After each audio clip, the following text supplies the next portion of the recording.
ನಮಸ್ಕಾರ ಎಲ್ರಿಗೂ HTRC production ಮತ್ತೊಂದು ವಿಡಿಯೋಗೆ ನಿಮ್ಮೆಲ್ಲರಿಗೂ ವೆಲ್ಕಮ್.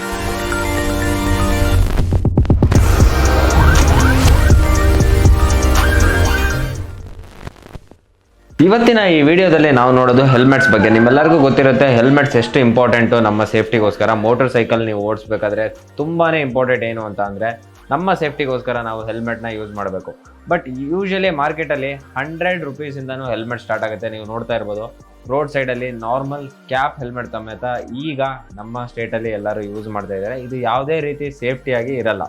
ಬಟ್ ಇವತ್ತು ನಾನು ಈ ವಿಡಿಯೋದಲ್ಲಿ ನಿಮಗೇನು ಹೇಳ್ಕೊಡ್ತಾ ಇದ್ದೀನಿ ಅಂತಂದರೆ ಯಾವ ಹೆಲ್ಮೆಟ್ನ ನಾವು ಪ್ರಿಫರ್ ಮಾಡಿ ತೊಗೋಬೇಕು, ಹೆಲ್ಮೆಟ್ಸಲ್ಲಿ ಯಾವ್ಯಾವ ಸರ್ಟಿಫಿಕೇಷನ್ ಬರುತ್ತೆ, ಯಾವ ಥರ ಸರ್ಟಿಫಿಕೇಷನ್ನ ನೀವು ನಿಮ್ಮ ಬೈಕಿಗೆ ಯೂಸ್ ಮಾಡಬೇಕು ಅನ್ನೋದನ್ನ ನಾನು ಈ ವಿಡಿಯೋದಲ್ಲಿ ನಿಮಗೆ ಹೇಳ್ಕೊಡ್ತೀನಿ. ತುಂಬ ಜನ ಗೊತ್ತಿರೋದೇನು ಅಂತಂದರೆ ISI ಸರ್ಟಿಫಿಕೇಷನು. ಇದನ್ನ ನೀವು ನೋಡಿರ್ತೀರಾ, ನಾರ್ಮಲಿ ಎಲ್ಲ ಹೆಲ್ಮೆಟ್ಸಲ್ಲೂ ನಿಮಗೆ ISI ಸರ್ಟಿಫಿಕೇಷನ್ ಇರುತ್ತೆ. ಈಗ ನಮ್ಮ ಗೌರ್ಮೆಂಟ್ ತಂದಿರೋ ರೂಲ್ ಏನು ಅಂತಂದರೆ ನೀವು ಬಂದುಬಿಟ್ಟು ಇಂಡಿಯಾದಲ್ಲಿ ಯೂಸ್ ಮಾಡೋ ಹೆಲ್ಮೆಟ್ಸಿಗೆ ಎಲ್ಲದಕ್ಕೂ ISI ಸರ್ಟಿಫಿಕೇಷನ್ ಕಂಪಲ್ಸರಿ ಇರಬೇಕು. ISI ಸ್ಟ್ಯಾಂಡರ್ಡ್ ಬಂದು ಇಂಡಿಯನ್ ಗೌರ್ಮೆಂಟ್ ಕೊಟ್ಟಿರೋದು. ಇದೇ ಥರ ನಿಮಗೆ EC ಅನ್ನೋ ಸರ್ಟಿಫಿಕೇಷನ್ ಇದೆ, ಯುರೋಪಿಯನ್ ಸ್ಟ್ಯಾಂಡರ್ಡ್ ಇದೆ, ಅದೇ ಥರ ಡಾಟ್ ಸರ್ಟಿಫಿಕೇಷನ್ ಇದೆ, US ಸ್ಟ್ಯಾಂಡರ್ಡ್ಸು ಇದೆ.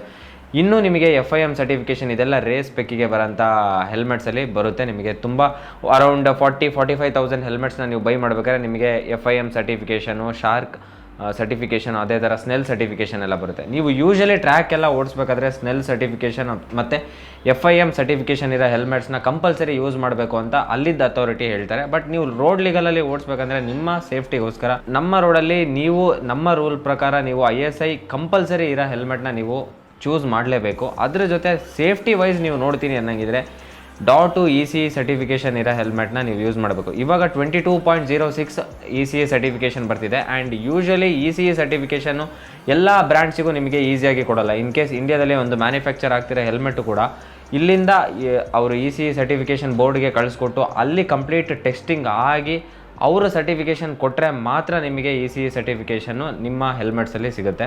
ಈ ECE ಸರ್ಟಿಫಿಕೇಷನ್ ಬಂದ್ಬಿಟ್ಟು ನಿಮಗೆ ಬೆಸ್ಟ್ ಆ್ಯಂಡ್ ಗುಡ್ ಸರ್ಟಿಫಿಕೇಷನ್ ಅಂತಲೇ ಹೇಳ್ಬೋದು ನಿಮ್ಮ ಹೆಲ್ಮೆಟ್ಸಲ್ಲಿ. ತುಂಬ ಜನಕ್ಕೆ ಡೌಟ್ ಇರುತ್ತೆ ಏನು ಅಂತಂದರೆ ನೀವು 700 ರೂಪೀಸ್ ಹೆಲ್ಮೆಟ್ ತೊಗೊಂಡ್ರು ISI ಸರ್ಟಿಫಿಕೇಷನ್ ಸಿಗ್ತಾ ಇದೆ, ಡಾಟ್ ಸರ್ಟಿಫಿಕೇಷನ್ ಸಿಗ್ತಾ ಇದೆ ಅಂತ.